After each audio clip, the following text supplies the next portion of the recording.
നമസ്കാരം. ഭാരതത്തിൻ്റെ തെക്കേ അറ്റത്തെ അതിർത്തിയായ ഗ്രേറ്റ് നിക്കോബാർ ദ്വീപ് രാജ്യാന്തര ഭൗമരാഷ്ട്രീയത്തിലും പ്രതിരോധ തന്ത്രങ്ങളിലും പുതിയൊരു ചരിത്രം എഴുതാൻ ഒരുങ്ങുകയാണ്.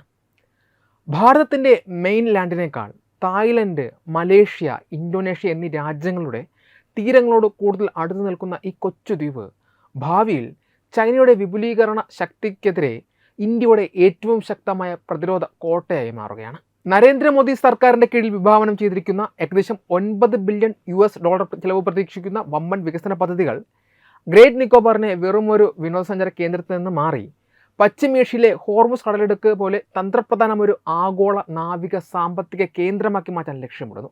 ഏകദേശം 166 ചതുരശ്ര കിലോമീറ്ററിലായി വ്യാപിച്ചു കിടക്കുന്ന ഈ പദ്ധതിയുടെ കീഴിൽ ഒരു വലിയ അന്താരാഷ്ട്ര ട്രാൻസ്ഷിപ്മെൻറ്റ് പോർട്ട്, സിവിൽ മിലിറ്ററി ആവശ്യങ്ങൾക്കായുള്ള സംയുക്ത വിമാനത്താവളം, ഒരു അത്യാധുനിക വൈദ്യുതി പ്ലാന്റ്, ഒരു പുതിയ നഗരം എന്നിവ നിർമ്മിക്കാൻ വിഭാവനം ചെയ്യുന്നു. 30 വർഷം കൊണ്ട് ഘട്ടങ്ങളായി പൂർത്തിയാക്കാൻ ഉദ്ദേശിക്കുന്ന ഈ വികസന കുതിപ്പിൻ്റെ ഒന്നാം ഘട്ടം 2028 പൂർത്തിയാകുമെന്നാണ് പ്രതീക്ഷിക്കുന്നത്. നിലവിൽ ഭാരതത്തിലെ പ്രധാന തുറമുഖങ്ങൾക്കൊന്നും തന്നെ വിഴിഞ്ഞമൊഴികെ കൂറ്റൻ ചരക്കു കപ്പലുകളെ സ്വീകരിക്കാൻ തക്കവണ്ണമുള്ള ആഴക്കടൽ ബർത്തുകൾ ഇല്ല എന്നത് ഒരു വലിയ പോരായ്മയാണ്. ഇക്കാരണത്താൽ ഇന്ത്യൻ കമ്പനികളുടെ ഭൂരിഭാഗം ചരക്കുകളും സിംഗപ്പൂർ, കൊളംബോ തുടങ്ങിയ വിദേശ തുറമുഖങ്ങൾ വഴിയാണ് റൂട്ട് ചെയ്യുന്നത്. ഇത് വൻതോതിലുള്ള സാമ്പത്തിക നഷ്ടത്തിനും സമയനഷ്ടത്തിനും കാരണമാകുന്നുണ്ട്. എന്നാൽ ഗ്രേറ്റ് നിക്കോബാറിലെ ഗലാത്തിയ ബേയിൽ യാഥാർത്ഥ്യമാകുന്ന 14.2 മില്യൺ TUE ശേഷിയുള്ള ഇൻ്റർനാഷണൽ കണ്ടെയ്നർ ഷിപ്മെൻറ്റ് ടെർമിനൽ ഈ പരാധീനതയ്ക്ക് ശാശ്വത പരിഹാരമാകും. ഈ ആഴക്കടൽ തുറമുഖം നിലയിൽ വരുന്നതോടെ ഇന്ത്യയുടെ വിദേശ തുറമുഖങ്ങളോടുള്ള ആശ്രയത്വം കുറയുക മാത്രമല്ല, ലോകത്തിലെ ഏറ്റവും തിരക്കേറിയ സമുദ്രപാതകളിലൊന്നായ മലാക്ക കടലിടുക്കിന് തൊട്ടടുത്ത് ഭാരതത്തിന് ശക്തമായ നിരീക്ഷണാധികാരം ലഭിക്കുകയും ചെയ്യും. ചരക്ക് നീക്കങ്ങളുടെ കൈകാര്യം ചെയ്യൽ ഫീസ്, ഇൻഷുറൻസ് ലാഭം തുടങ്ങിയ വലിയൊരു തുക ആഭ്യന്തര സമ്പദ് വ്യവസ്ഥയിലേക്ക് തന്നെ തിരിച്ചൊഴുക്കാൻ ഇത് കാരണമാകും. ചൈനയെ സംബന്ധിച്ചിടത്തോളം മലാക്ക കടലിടുക്ക് എന്നത് അവരുടെ സാമ്പത്തിക വ്യവസ്ഥയുടെ ജീവനാഡിയും അതേസമയം വലിയൊരു സുരക്ഷാ ഭീഷണിയുമാണ്. ഏഷ്യൻ പസഫിക് മേഖലയെ ഇന്ത്യൻ മഹാസമുദ്രവുമായി ബന്ധിപ്പിക്കുന്ന മലാക്ക കടലിടുക്കിലൂടെയാണ് ലോകത്തിലെ ആകെ സമുദ്ര വ്യാപാരത്തിൻ്റെ 25% ആഗോള പെട്രോളിയം ഇറക്കുമതിയുടെ 30% കടന്നു പോകുന്നത്. ചൈന തങ്ങളുടെ 70 മുതൽ 80% വരെ ഇറക്കുമതി ചെയ്യുന്നതും ഈ ഇടുങ്ങിയ കടൽപ്പാത വഴിയാണ്.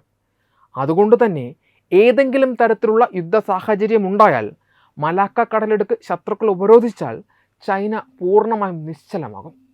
ഈ പ്രതിസന്ധി മറികടക്കാൻ ഇന്തോനേഷ്യയിലെ ലംബോക്, സുന്ദ കടലിടുക്കുകൾ വഴി ചൈന ബദൽ പാതകൾ നോക്കുന്നുണ്ട് എങ്കിലും അവ പ്രധാന പാതയേക്കാൾ ആയിരക്കണക്കിന് കിലോമീറ്റർ ദൈർഘ്യമേറിയതിനാൽ വൻ സാമ്പത്തിക ബാധ്യത വരുത്തിവെക്കും. പാകിസ്ഥാൻ വഴിയുള്ള CPEC ഇടനാഴിയും മ്യാൻമാർ വഴിയുള്ള പൈപ്പ് ലൈനുകളും വികസിപ്പിക്കാൻ ചൈന ശ്രമിക്കുന്നുണ്ട് എങ്കിലും മലാക്ക കടലിടുക്കിൻ്റെ പ്രാധാന്യം ഒട്ടും കുറയുന്നില്ല. ഇറാൻ അമേരിക്കൻ തർക്കങ്ങളുടെ പശ്ചാത്തലത്തിൽ ഹോർമുസ് കടലിടുക്കിൽ ഉണ്ടായതുപോലുള്ള സമുദ്ര ഉപരോധങ്ങളും സാമ്പത്തിക ആയുധമാക്കലുകളും ഭാവിയിൽ മലാക്കയിലും ഉണ്ടായേക്കാമെന്ന ഭീതി ചൈനയ്ക്കുണ്ട്. ഇവിടെയാണ് ഗ്രേറ്റ് നിക്കോബാറിൻ്റെ ഭൂമിശാസ്ത്രപരമായ സ്ഥാനം ഇന്ത്യക്ക് തുണയാക്കുന്നത്. മലാക്ക കടലിടുക്കിൻ്റെ തൊട്ടുമുകളിൽ താവളം ഉറപ്പിക്കുന്നതിലൂടെ ആ വഴി കടന്നു പോകുന്ന ചൈനീസ് നാവികസേനയുടെ അന്തർവാഹിനികളും യുദ്ധക്കപ്പലുകളും കൃത്യമായി നിരീക്ഷിക്കുവാൻ ഇന്ത്യൻ പ്രതിരോധ സേനയ്ക്ക് സാധിക്കും. ഇന്ത്യ സമാധാനകാലത്ത് ഒരു കടൽ ഉപരോധത്തിന് മുതിരില്ല എങ്കിലും ചൈനീസ് നീക്കങ്ങളെ കൃത്യമായി നിരീക്ഷിക്കാനും പ്രതിരോധ തന്ത്രങ്ങൾ മെനയുവാനും ഈ കേന്ദ്രം ഇന്ത്യയെ പ്രാപ്തമാക്കും. ഇത് ഭാരതത്തിന് കിഴക്കൻ ഇന്ത്യൻ മഹാസമുദ്രത്തിൽ മുൻപെങ്ങുമില്ലാത്ത വിധം വലിയൊരു തന്ത്രപരമായ മേൽക്കൈ നൽകുമെന്ന കാര്യത്തിൽ സംശയമില്ല.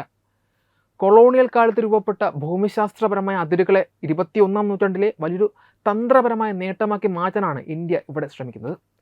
ഈ പദ്ധതി പൂർത്തിയാകുന്നതോടെ ഇന്ത്യൻ മഹാസമുദ്രത്തിൽ ഭാരതത്തിന് ലഭിക്കുന്ന മേൽക്കൈ ചൈനയുടെ ആഗോള സാമ്രാജ്യത്വ മോഹങ്ങൾക്കേറ്റ ഏറ്റവും വലിയ തിരിച്ചടിയായി മാറും.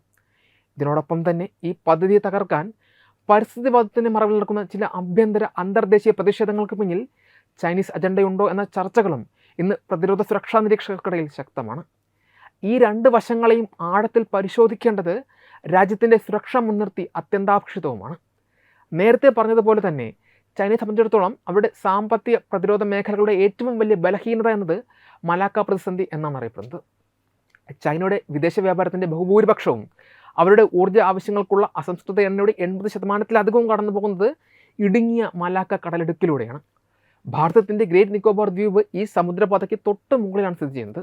ഇവിടെ ഇന്ത്യ ഒരു സംയുക്ത സൈനിക താവളവും ആഴക്കടൽ തുറമുഖവും വികസിപ്പിക്കുന്നതോടെ ചൈനീസ് കപ്പലുകളുടെ ഓരോ ചലനവും കൃത്യമായി നിരീക്ഷിക്കുവാൻ ഭാരതത്തിന് സാധിക്കും. യുദ്ധസമാനമായ സാഹചര്യങ്ങൾ ഉണ്ടായാൽ മലാക്ക കടലിടുക്ക് ഉപരോധിക്കുവാനും ചൈനയിലേക്കുള്ള ഇന്ധന വിതരണം പൂർണ്ണമായും തടസ്സപ്പെടുത്താനും ഇന്ത്യക്ക് ഈ താവളത്തിലൂടെ അനായാസം സാധിക്കും. ഇന്ത്യയെ വളയുക എന്ന ലക്ഷ്യത്തോടെ ചൈന നടപ്പിലാക്കുന്ന സ്ട്രിംഗ് ഓഫ് പേൾസ് തന്ത്രത്തിന് കൃത്യമായ മറുപടിയാണ് ഗ്രേറ്റ് നിക്കോബാർ പദ്ധതി. ശ്രീലങ്കയിലെ ഹമ്പൻ തോട്ട, പാകിസ്ഥാനിലെ ഗ്വാദർ, മ്യാൻമാർ തുടങ്ങിയ രാജ്യങ്ങളിൽ തുറമുഖങ്ങൾ നിർമ്മിച്ച് ഇന്ത്യൻ മഹാസമുദ്രത്തിൽ ആധിപത്യം സ്ഥാപിക്കാനാണ് ചൈന വർഷങ്ങളായി ശ്രമിക്കുന്നത്.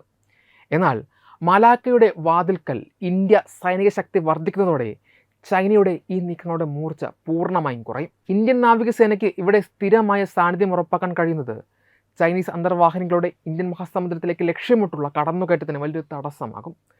ഇന്ത്യയെ ഭയന്ന് ചൈനയ്ക്ക് തങ്ങളുടെ കപ്പലുകൾ സുന്ദ, ലംബോക് തുടങ്ങിയ ബദൽ കടലിടുക്കുകളിലൂടെ തിരിച്ചുവിടേണ്ടി വന്നാൽ അതവർക്ക് ആയിരക്കണക്കിന് കിലോമീറ്ററുകളുടെ അധിക ദൂരവും വൻ സാമ്പത്തിക ബാധ്യതയും സമയനഷ്ടവും വരുത്തിവെക്കും. ചുരുക്കത്തിൽ ചൈനയുടെ സാമ്പത്തിക നാടി ഒടിക്കാനുള്ള കരുത്ത് ഭാരതം ഈ ദ്വീപിലൂടെ കൈവരിക്കുന്നു എന്നത് തന്നെയാണ് ബെയ്ജിങ്ങിനെ ഏറ്റവും കൂടുതൽ അസ്വസ്ഥമാക്കുന്നത്.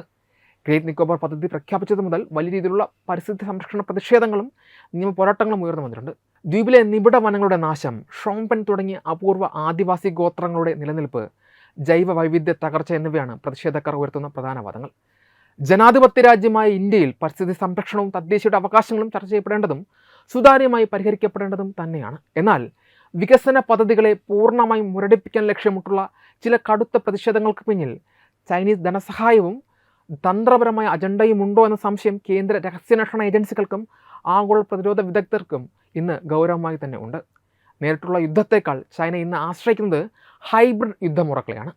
ഒരു ശത്രു രാജ്യത്തിൻ്റെ തന്ത്രപ്രധാനമായ വികസനങ്ങളെയും പ്രതിരോധ നിർമ്മിതികളെയും തകർക്കുവാൻ ആ രാജ്യത്തിനകത്തുള്ള സന്നദ്ധ സംഘടനകളെയും പരിസ്ഥിതി ഗ്രൂപ്പുകളെയും ചൈന പലപ്പോഴും ആയുധമാക്കാറുണ്ട്. ഇന്ത്യയുടെ ആണവ നിലയങ്ങൾക്കെതിരെയും വിഴിഞ്ഞം പോലുള്ള തന്ത്രപ്രധാന തുറമുഖങ്ങൾക്കെതിരെയും ഉയർന്നു വന്ന പല വിദേശ ധനസഹായത്തോടു കൂടിയ പ്രതിഷേധങ്ങളിലും ഇത്തരം ബാഹ്യ ഇടപെടലുകൾ മുൻപ് സംശയിക്കപ്പെട്ടിരുന്നു. ഗ്രേറ്റ് നിക്കോബാർ പദ്ധതി തടസ്സപ്പെടുകയോ വൈകുകയോ ചെയ്യുന്നത് വഴി ചൈനയ്ക്ക് അവരുടെ മലാക്കയിലെ സുരക്ഷ താൽക്കാലികമായെങ്കിലും ഉറപ്പാക്കാൻ സാധിക്കും. അന്താരാഷ്ട്ര മാധ്യമങ്ങളെയും ചില ആഗോള മനുഷ്യാവകാശ സംഘടനകളെയും സ്വാധീനിച്ച് ഇന്ത്യയുടെ ഈ ആഗോള പ്രോജക്റ്റിനെ പരിസ്ഥിതി വിരുദ്ധമായി ചിത്രീകരിക്കാൻ ചൈന വലിയ തോതിൽ ശ്രമിക്കുന്നുണ്ട് എന്നാണ് അന്താരാഷ്ട്ര നിരീക്ഷകർ വിലയിരുത്തുന്നത്. തങ്ങളുടെ രാജ്യത്ത് പരിസ്ഥിതി നിയമങ്ങളെല്ലാം കാറ്റിൽ പറത്തി കൃത്രിമ ദ്വീപുകളും ഭീമൻ തുറമുഖങ്ങളും നിർമ്മിക്കുന്ന ചൈനയാണ് ഇന്ത്യയുടെ തന്ത്രപ്രധാനമായ പദ്ധതിക്കെതിരെ ആഗോളതലത്തിൽ പരിസ്ഥിതിവാദം ഉയർത്താൻ ചരട് വലിക്കുന്നത് എന്നത് അവരുടെ വ്യക്തമായ ഇരട്ടത്താപ്പാണ് കാണിക്കുന്നത്. ആഭ്യന്തരമായി ജനങ്ങളെ തെറ്റിദ്ധരിപ്പിച്ച് ഇളക്കിവിട്ടും കോടതികളിൽ വിവേചനരഹിതമായി കേസുകൾ ഫയൽ ചെയ്യിച്ചും പദ്ധതികൾ അനിശ്ചിതമായി നീട്ടിക്കൊണ്ടുപോവുക എന്നത് ചൈനയുടെ അറിയപ്പെടുന്ന ഒരു കുതന്ത്രമാണ്. ഇത്തരം തന്ത്രങ്ങളിലൂടെ പദ്ധതികൾ വൈകുന്തോറും ഇന്ത്യയുടെ സാമ്പത്തിക പ്രതിരോധ മുന്നേറ്റങ്ങൾ മന്ദഗതിയിലാവുകയും ഇത് ചൈനയ്ക്ക് ഇന്ത്യൻ മഹാസമുദ്രത്തിൽ തങ്ങളുടെ പഴയ മേധാവിത്വം നിലനിർത്താൻ കൂടുതൽ സമയം നൽകുകയും ചെയ്യും.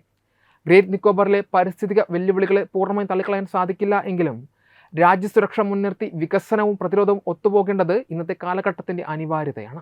അപൂർവ ജൈവ വൈവിധ്യവും ആദിവാസി സമൂഹങ്ങളുടെ സംസ്കാരവും സംരക്ഷിക്കപ്പെടാൻ സർക്കാർ കർശനമായ ഹരിത നിബന്ധനകളും ബദൽ വനവൽക്കരണ പദ്ധതികളും ഇതിനോടകം തന്നെ മുന്നോട്ട് വച്ചിട്ടുണ്ട്. എന്നാൽ പരിസ്ഥിതി സംരക്ഷണത്തിൻ്റെ പേര് പറഞ്ഞു മാത്രം രാജ്യത്തിൻ്റെ പരമാധികാരത്തെയും ദേശീയ സുരക്ഷയും അപകടത്തിലാക്കുന്ന തരത്തിലുള്ള കടുംപിടുത്തങ്ങൾ അനുവദിക്കാൻ സാധിക്കില്ല. ചൈന ഉയർത്തുന്ന വലിയ ഭീഷണികളെ ചെറുക്കുവാൻ ഗ്രേറ്റ് നിക്കോബാർ പോലുള്ള ഒരു തന്ത്രപ്രധാന താവളം ഇന്ത്യക്ക് അത്യന്താപേക്ഷിതമാണ്. അതുകൊണ്ട് തന്നെ പരിസ്ഥിതിവാദത്തിൻ്റെ മുഖംമൂടി അണിഞ്ഞെത്തുന്ന വിദേശ അജണ്ടകളെയും വ്യാജ പ്രചാരണങ്ങളെയും കൃത്യമായി തിരിച്ചറിഞ്ഞ് പ്രതിരോധിക്കുക എന്നത് ഭാരതത്തിൻ്റെ ആഗോള വളർച്ചയ്ക്ക് വിവേകപൂർണ്ണമായ തീരുമാനങ്ങൾ എടുക്കാൻ അനിവാര്യമാണ്. എന്തൊക്കെ തടസ്സങ്ങളുണ്ടായാലും 21-ാം നൂറ്റാണ്ടിലെ ഭാരതത്തിൻ്റെ ഏറ്റവും വലിയ തന്ത്രപ്രധാന ചുവടുവെപ്പായി ഗ്രേറ്റ് നിക്കോബാർ പദ്ധതി ചരിത്രത്തിൽ രേഖപ്പെടുത്തുക തന്നെ ചെയ്യും. Web desk Tatwamayi news. HIV അണുബാധ സന്തോഷപൂർണമായ ഒരു ജീവിതത്തിന് തടസ്സമല്ല. HIV അണുബാധയ്ക്ക് ഫലപ്രദമായ ചികിത്സ ഇന്ന് ലഭ്യമാണ്. ഇതിന് യഥാസമയം അണുബാധ കണ്ടെത്തുന്നതും കാലേക്കൂട്ടി ചികിത്സ നടത്തേണ്ടതും അത്യാവശ്യമാണ്.